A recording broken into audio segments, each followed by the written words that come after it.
Hello traders, मैं Kritika Kumawat. Welcome to my channel.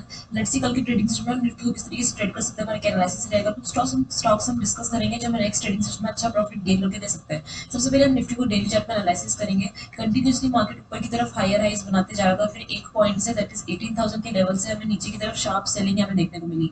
First pull back आया, first pull back में हम बाइंग नहीं करेंगे और उसी लेवल्स के आसपास से हमें फिर से बेरिश कैंडल से हमें देखने को मिल रही है।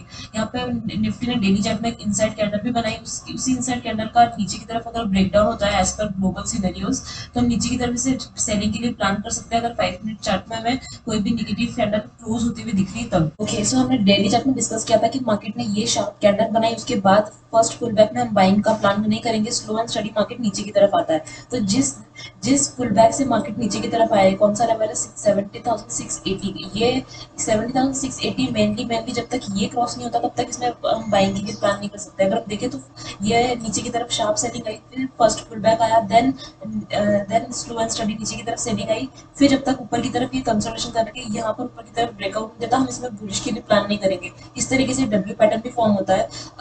तो अगर जब तक ये 17,680 इसको क्रॉस नहीं करता, will not plan for bullish. अगर कल first scenario will be the flat, अगर मार्केट फ्लैट ओपन होता है और ऊपर की तरफ निकलता है तो we will not plan for buying unless and until process its first swing. But directly हम इस तरीके से बायर्स यहाँ पे नहीं आएंगे।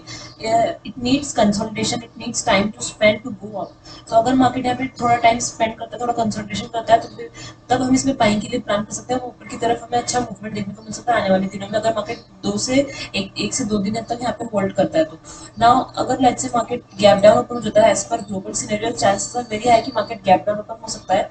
अगर मार्केट गैप डाउन ओपन हो जाता है, दैट इज 17,000, अभी मार्केट की क्लोजिंग हुई है 17,510 पर मार्केट की क्लोजिंग हुई है।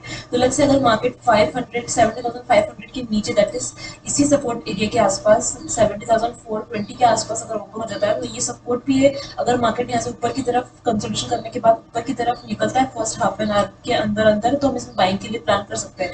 बट इंस्टेड अगर मार्केट नीचे की तरफ बियरिश कैंडल्स बनाता है, नीचे की तरफ प्राइस एक्शन बनाता है, इसे अपने फर्स्ट लो को ब्रेक करता है 5 मिनट चार्ट में, तो हम इसमें सेलिंग के लिए प्लान कर सकते हैं। हमारा first target 17,350 and second target will be 17,220 के आसपास का हमारा फर्स्ट टारगेट होगा।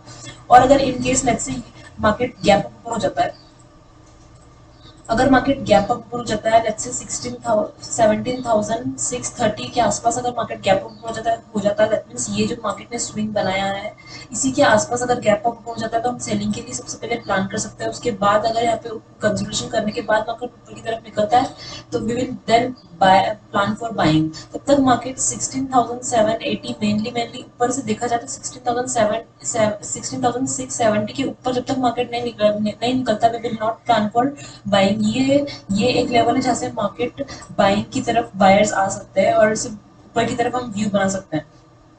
ये देखो, अगर हमने डेली चार्ट में डिस्कस किया था कि मार्केट ने ये एक इनसाइड कैंडल बनाई है, सबसे पहले ये एक फर्स्ट बेयरिश कैंडल बनाने के बाद प्रीवियस ट्रेडिंग सेशन में मार्केट ने इस तरह पूरी इनसाइड कैंडल बनाई। तो अगर मार्केट फ्लैट ओपन होने के बाद 17,500 ये राउंड लेवल है, इसको नीचे की तरफ ब्रेक करता है, तो इसमें नीचे की तरफ के लिए सेलिंग के लिए प्लान कर सकते हैं। हालांकि काफी बार ये सपोर्ट टेस्ट हो चुका है, सपोर्ट है, काफी बार सपोर्ट टेस्ट हो चुका है, तो हो सकता है कि मार्केट नीचे की तरफ इस सपोर्ट को ब्रेक करते हैं, नीचे की तरफ 70,350 टू 70,200 के लेवल्स हम देखने को मिल सकते हैं। शार्प सेलिंग फिर हमें देखने को आने वाले दिन में मिल सकती है।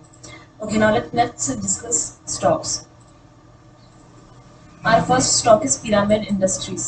Pyramid Enterprises और इस फर्स्ट स्टॉक। अगर हम देखें तो इसमें इसमें निफ्टी की तरह इसमें भी नीचे की तरफ सेलिंग देखने को मिली, फिर फर्स्ट पुल बैक आया, बट लास्ट ट्रेडिंग सेशन में इसमें हम देखें तो ऊपर की तरफ ही इसने इस ट्रेंड लाइन को ऑलमोस्ट, ये जो मैंने ट्रेंड लाइन ड्रॉ कर रखी है उसको इसने ऑलमोस्ट ब्रेक कर दिया था। बट ऊपर की तरफ आने के बाद लास्ट हाफ एन आवर में मार्केट एंड होते समय इसमें शार्प सेलिंग हमें देखने को मिली, दैट इज 19,970 को अगर ये ब्रेक करता है तो इसमें सेलिंग के लिए प्लान कर सकते हैं। हमारा फर्स्ट टारगेट विल बी 1880 का हमारा फर्स्ट टारगेट हो सकता है, दैट इज 1:3 के आसपास का हमारा इसमें फर्स्ट टारगेट बन रहा है।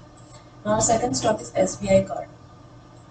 एसबीआई कार्ड में देखिए तो यहाँ पे बहुत अच्छा प्राइस एक्शन हमें यहाँ पे देखने को मिल रहा है। कंटिन्यूसली ऊपर की तरफ निकल रहा था, फिर इसने एक एम पैटर्न बनाया और यहाँ पर ये कंटिन्यूसली होल्ड कर रहा है, दैट इज सपोर्ट पर ये होल्ड कर रहा है। 900 का राउंड लेवल भी है। इसी सपोर्ट की लेवल से अगर ऊपर की तरफ निकल रहा था, हम इसमें बाइंग के लिए प्लान कर सकते हैं इंट्राडे में। और अगर ये इसी सपोर्ट को नीचे की तरफ ब्रेक करता है, दैट मीन्स ऊपर की तरफ, ऊपर से नीचे आकर फिर ये नीचे की तरफ इसी सपोर्ट पर होल्ड करे, तो चांसेस है वेरी है कि नीचे की तरफ इस सपोर्ट को ब्रेक कर दे। तो अगर ये 900 के लेवल्स को नीचे की तरफ ब्रेक करता है तो हम इसमें सेलिंग के लिए प्लान कर सकते हैं। हमारा फर्स्ट टारगेट 850 का हमारा फर्स्ट टारगेट होगा। Okay, our next stock is IndusInd bank. IndusInd bank में अगर हम देखें तो इसमें भी द सेम एनालिसिस, ऊपर की तरफ ही निकलता है, फिर इसने एम पैटर्न बनाया और कंटिन्यूसली यहाँ पे बियरिश कैंडल हमें नेक्स्ट ट्रेडिंग सेशन में फॉर्म होते हुए दिख रही है। तो अगर ये इसी कैंडल के लो को ब्रेक करता है, दैट मींस 1060 के नीचे अगर इंडसलैंड बैंक निकलता है तो हम इसमें सेलिंग के लिए प्लान कर सकते हैं। हमारा फर्स्ट टारगेट 1020 का हमारा फर्स्ट टारगेट होगा। और next stock, last and next stock is Escorts. Escort में यहाँ पे बहुत अच्छा प्राइस एक्शन हमें यहाँ पे देखने को मिल रहा है। कंटिन्यूसली ये ब्रेकआउट देने के बाद ब्रेकआउट वापस इसने रिटेस्ट किया, फिर ऊपर की तरफ वापस से निकला, that means buyers are quite strong. तो अगर ये 1840 के ऊपर निकलता है, इस स्विंग को ब्रेक करता है, तो हम इसमें सेलिंग बाइंग के लिए प्लान कर सकते हैं। हमारा फर्स्ट टारगेट फिर इसका ये हाई इसका हमारा फर्स्ट टारगेट होगा, दैट इज 1900 का हमारा इसमें फर्स्ट टारगेट होगा। 1:2 का risk to reward ratio. Thank you guys, thank you for